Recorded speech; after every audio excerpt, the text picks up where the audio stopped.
All right. Hi, everybody, and welcome into another episode of the Level Playing Field podcast. We got a great conversation to be had today about the Super Bowl, the Olympics, and as well as just all major sporting events, and why it's important to focus on the athletes and their like the amazing achievements that they're doing in the Olympics, attaining lifelong dreams of playing in the Super Bowl or any type of major sporting event that's being viewed worldwide, and not to focus on the negativity and the politics and the division that seems to always creep its way in. You So know, that's going to be our kind of our conversation today. Dennis, tell me about it's it. really pathetic, Andrew. And it's great.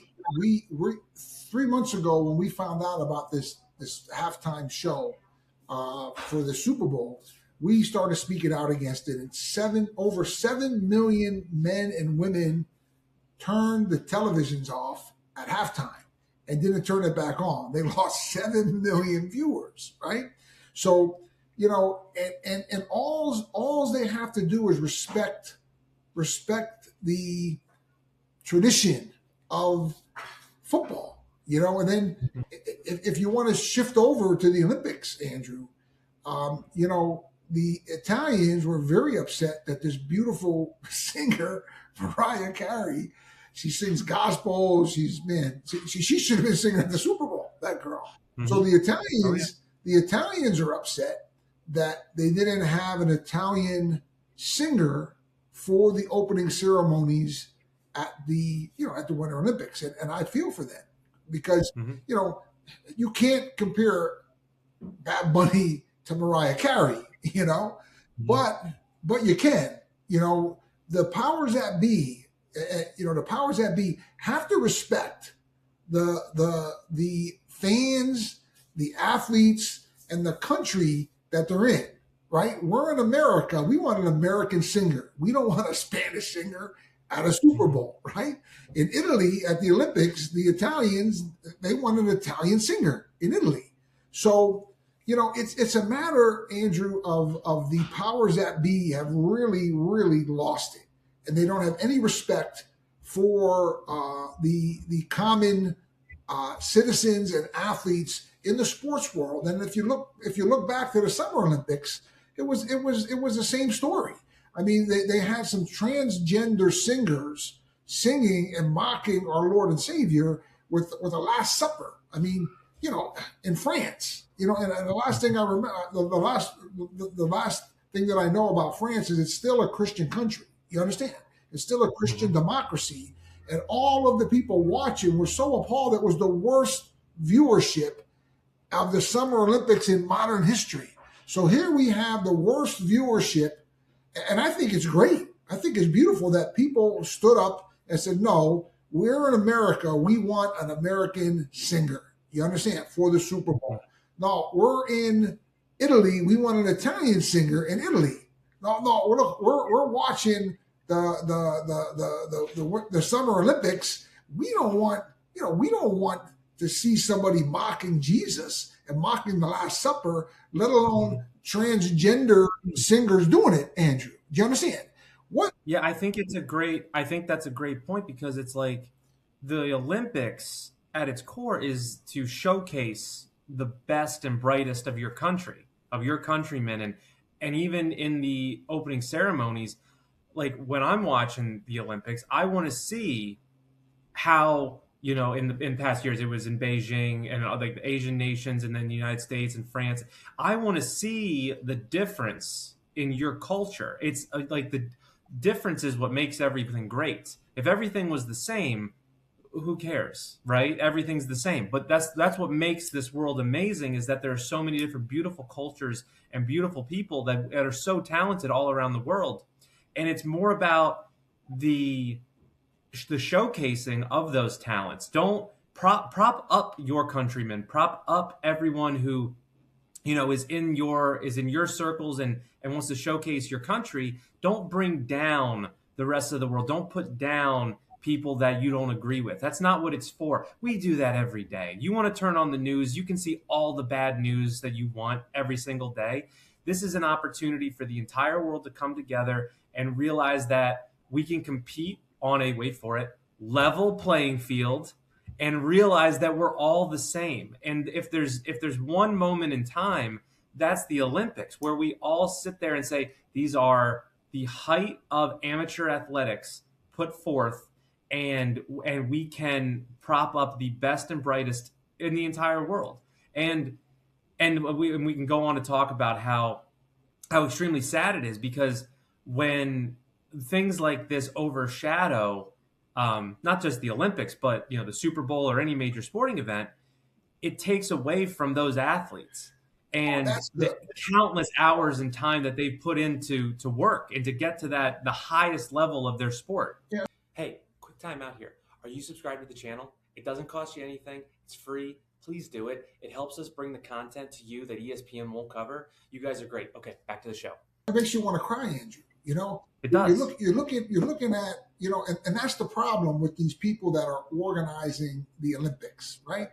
They themselves are athletes. It's almost like that whole scenario that we talk about in professional sports and in the NCAA. Mm-hmm. The people at the NCAA they've never competed. How are they running the NCAA? That's why it's a mess.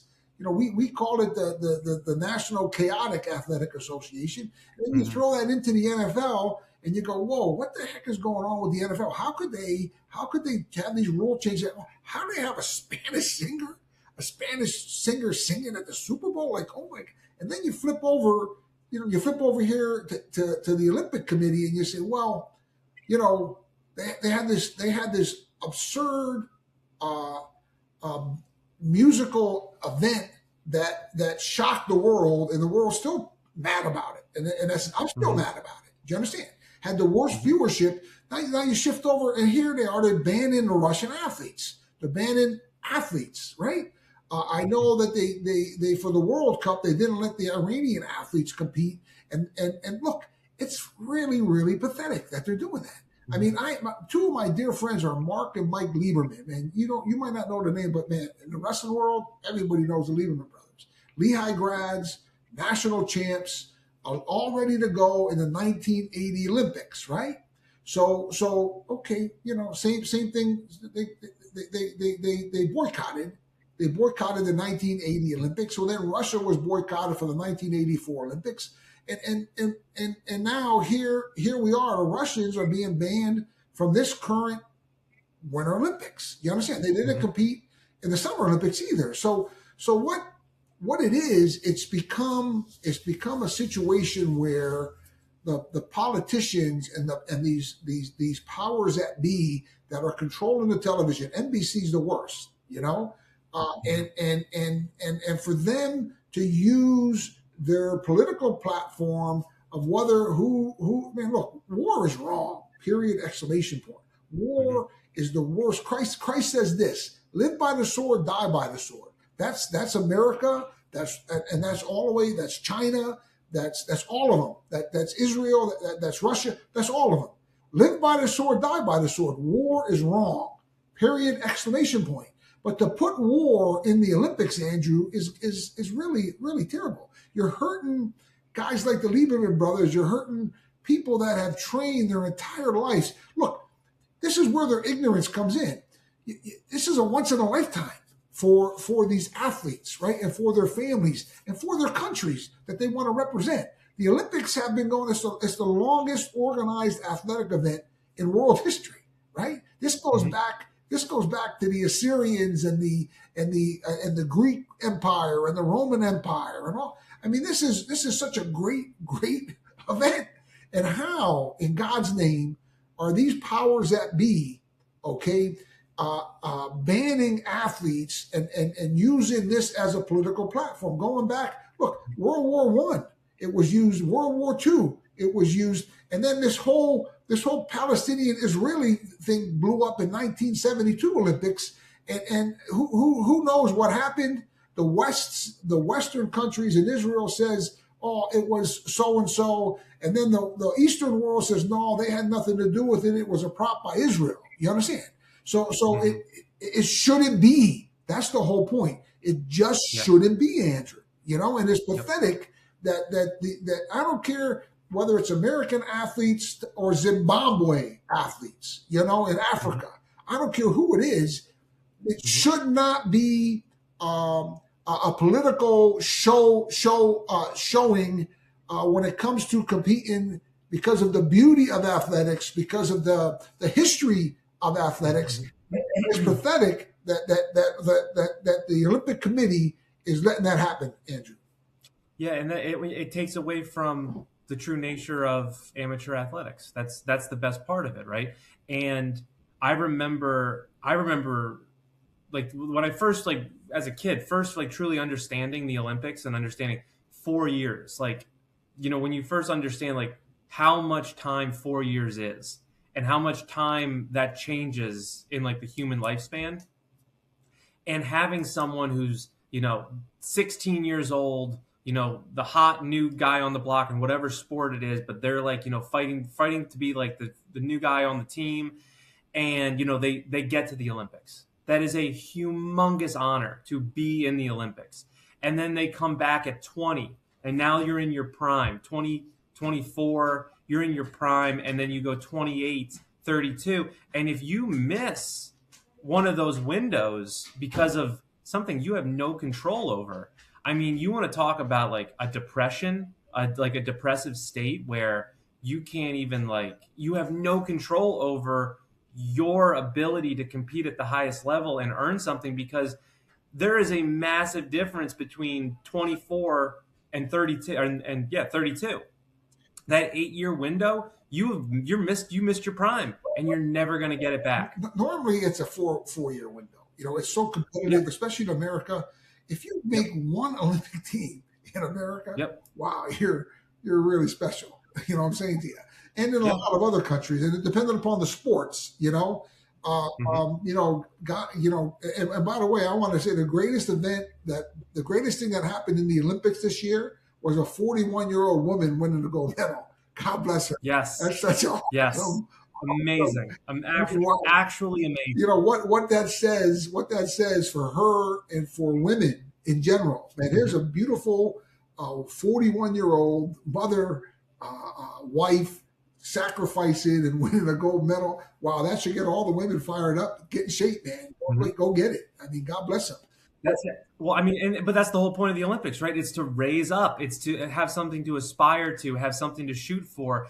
And at 41 years old to medal, incredible. An actual incredible human feat. Man, it's such an awesome thing to celebrate, man. I tell you, that's a celebration for women. That's a celebration for our country. But women worldwide, man. I mean, wow. Yeah. That's just such an awesome feat. And I think that's the highlight of this Olympic. You understand? This Olympics. The downfall of it, Andrew, is I would tell you, man, the banning any athletes from any country, that's the downfall. It should never happen. The other part to that, I was watching the hockey a bit, and you see that every team that's there has guys that are NHL players playing on their Olympic team. It's like what?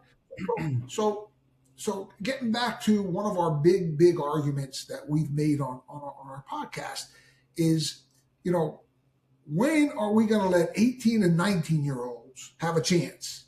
When are we going to let an amateur athlete have a chance? And I tell you, that as high of a light for that 41-year-old woman to win a gold medal, I think the downfall is to see these NHL players playing for Switzerland, Netherlands, U.S., Canada. Like, what? Give another brother a chance, man. What are they doing, and what is the purpose of it, Andrew? And it goes back to see that the young amateur athletes in hockey. Okay, and we're going to talk about this on one of our next shows. I'm watching Michigan play Michigan State, number 1, number 2. I'm watching them with hockey, and on the Michigan team is a bunch of foreigners, older foreigners, 23, 24-year-old. But we're going to get to that. But when does that 18 and 19-year-old young hockey athlete, and we have great ones in the state of Pennsylvania and New York and New Jersey, all over our country, we have great young hockey players that aren't getting a break, Andrew. And it really upsets me to watch these NHL players playing in the Olympics. I think that's something that we really got to take a hard look at and really evaluate it and it's got to come to a stop. We gotta go back. It's not just the NCAA that's broken. Hmm. I think the FIFA and the Olympic committees. I think it's broken, Andrew. I really think Yeah. it needs to get straightened out. And just before you add your thoughts, Hmm. that Olympic committee member, the president who's preparing for the Los Angeles Olympics, anybody who has anything to do with that Epstein idiot, Hmm. loser, criminal, they need to resign. They just need to resign, okay? And they should have nothing to do with organizing anything when it comes to Hmm. young women and young men, because that is pathetic Hmm.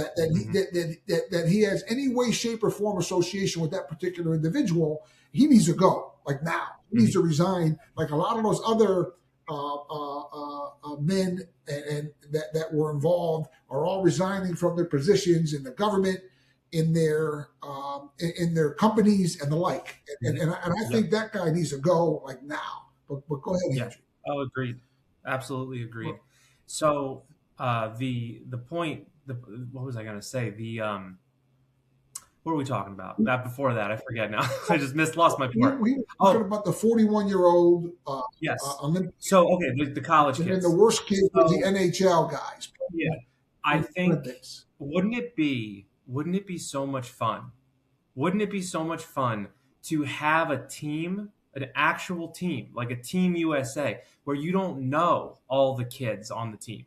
They're not household names. They're all college kids. Now, granted, they're the best players in college. Like I'm sure, like if you're a hardcore hockey guy, you know all these guys. But I think that's one of the coolest parts of the Of course, Olympics. listen, I was watching Oklahoma State wrestle Virginia Tech Yeah. on the ACC network. They have a kid who's Oklahoma State has a kid that just transferred out of high school. He was a high Hmm. school senior, and then he transferred into Oklahoma State, and he's a freshman, but he came in just now. He just came in January. He's five. Hmm. He's 5-0. The kid's 5-0, and he's Love it. tearing it up. We're going to talk about that on another show too. But yeah, man, Yeah. the youth. When are they going to give the youth a chance, man? And that's in basketball, and Hmm. that's in baseball, that's in hockey. Okay, Hmm. and those are the three main sports that I understand that's going on, and it's wrong, wrong, and wrong. Okay, Hmm. you guys are making enough money, and you've had so much notoriety, and it's not just the American teams. America was playing. America was playing. I believe it was the Netherlands or one of those Hmm. teams, and the announcers saying, "Oh, this particular team that they're playing has three guys or four guys are in the NHL, and Right. and the U.S. the whole team is playing is out of the NHL. So Hmm. from straightening out, and that's one of our goals in level playing field. We want to make it a level playing field, not just in America, but in the world. In the world, okay, they shouldn't be banning countries and athletes from competing, and the athletes that are competing shouldn't be professional athletes. It just shouldn't be. You understand? And and Yeah. and this is look. Everybody likes to talk about the 1980 Olympic hockey team. I know a couple of the guys, and man, it was great stuff. They were just in the White House celebrating and being recognized. They spoke out against the NIL and how it's affecting college sports, but they also need to make a stance for amateur athletics. None of those guys ever played in the NHL. They were just they played on that Olympic team, and they never made it in the NHL. But they had for the rest of their lives they have that memory that they played.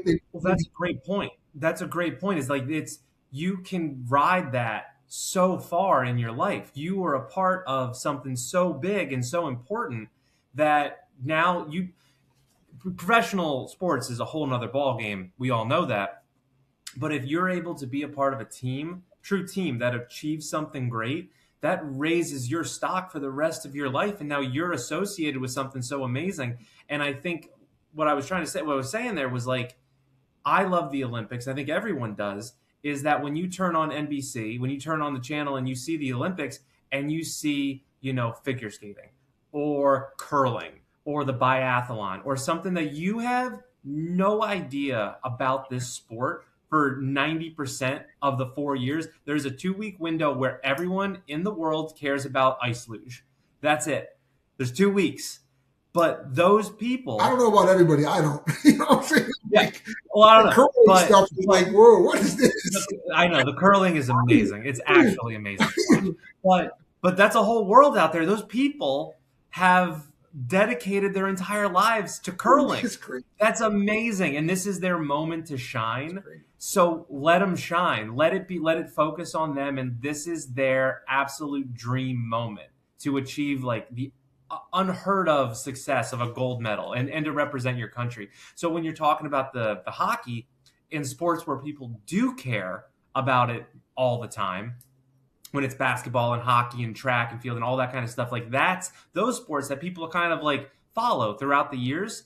That's where it would be so much fun to have unknowns, to not have your standard, NBA All-Star, NHL All-Star, have it be all the kids and across the board because all the countries. So like, you max out at 22, 20, 24 years old. That's your max. You can't be on the team past that. And it creates a more, what used to be a collegiate feel, but a more amateur feel where there's a more chaotic, feel to the game. It's when you're 32 and 35 and you're in the NHL and you're playing the Olympics, you've played in front of 34, like 50,000 people. It's old hat to you. You're adjusted to it. When you're 18 years old, 20 years The old, electricity. you're running on every ounce of hormones and everything you got, and you're on the world stage. It's amazing. The electricity. It's electric. Absolutely electric. They're Yep. losing the charisma, the electricity. No different than the NCAA football is, and the NCAA basketball is, and the hockey Mhm. now too. It's pathetic. I mean, look, Yep. we gotta protect the amateur athletic status, not just in America, okay, but worldwide. And watching them play hockey. We were on hockey, right? I was like, Mhm. I watched it for literally for a minute or two, and I turned it off. I was like, that's disgusting. You want to watch that Mhm. garbage? Got a bunch of older guys, and they got so Mhm. much money. And what are they doing representing America? Those guys. Right. You understand? What are they doing representing the Netherlands? What are they doing representing Switzerland? And Yep. so the whole Winter Olympics, they have professional hockey players playing Mhm. in the Winter Olympics. Do you understand? Mhm. And that should apply. Look, that should apply. There should be an age limit. Uh, it- because some of the countries don't have professional hockey leagues. Mhm. Some of the socialistic countries don't. But in fairness to the guys, there should be an age limit there. They just need to find a common ground that they can Mhm. all compete. Not ban them because the president of Russia and the parliament in Russia have decided to be in a war. And the Mhm. same thing as the Ukraine. Those Ukrainian athletes, they shouldn't be banned from competing because their powers that be decide to go to war. Do you understand? All right, guys, quick time out here to talk about our friends at RC Graphics. If you've ever coached or run a team or you own a business, you already know this. Look good, feel good, play good. How you look matters. Jerseys, banners, signs, merch. If it looks rushed or cheap, people notice. And that's where our friends at RC Graphics come in. They're a family-run company dating back to 1991. And when you work with them, you're not getting bounced around or dealing with any online forms. You're going to talk to our guy, John, who's going to make sure that your order is perfect every time. They handle commercial offset printing, digital printing, signage, promotional products, custom apparel. Look at this hat. This is so high quality. This is amazing. Whatever you need, all the stuff that helps your organization look professional, they got it covered. The best programs don't cut corners, and RC Graphics doesn't either. They've been doing it the right way for over 30 years, and it shows in the final product. So if you need any printing done, call RC Graphics. They got you covered. All right, let's get back to the show. Right. And no, I was reading about that too. It was now don't quote me on this, but it was something about because Russia took over Ukraine, they overtook some of the Ukrainian athletic programs, and that also the IOC said no, we're not going to recognize that as well, and that so it's so weird when politics like try to overtake sports, and it's like well, what we're saying, sports is made. The world isn't fair. We all know Look, that. But when go ahead. Andrew. but when sports are overtaken by like real world politics, it has this weird effect where it's like, no, this is a level playing field. There's a dimensions to the court. The ice rink is only so big. Everyone plays on the same thing. When you step outside of that into the real world, there are no rules. So keeping it inside the lines is what makes the Olympics and what makes amateur sports special. Absolutely. And look, NBC should keep any and the publicity of the whoever's publicizing it should keep politics out of it. There was an athlete from America that's talking bad about the current president of the United States, and then he goes and makes a statement back. Like, I'm like, what? Why is this even on the screen? Why is this having anything to do with the men and women that are watching athletics? Athletics is neutral. Athletics doesn't have politics to it. Athletics doesn't have religion to it. Athletics doesn't have social status to it. Olympics don't have, and athletics in general, it should be. I mean, look, there's Bruce Jenner. Let's talk about, if we're talking about the Olympics, look what Bruce Jenner has done with his Olympic success. He and the people who are behind transgender has basically made it into a fashionable movement because this particular individual was an Olympian. No. Yeah. He shouldn't be able to use his Olympic success and his competition and his reputation as an Olympian to put a movement out that is very controversial. You understand?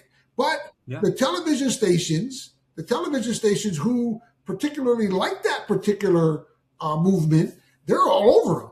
You understand? He surfaces, and by accident, I'm watching, and here's this guy who now calls himself a woman.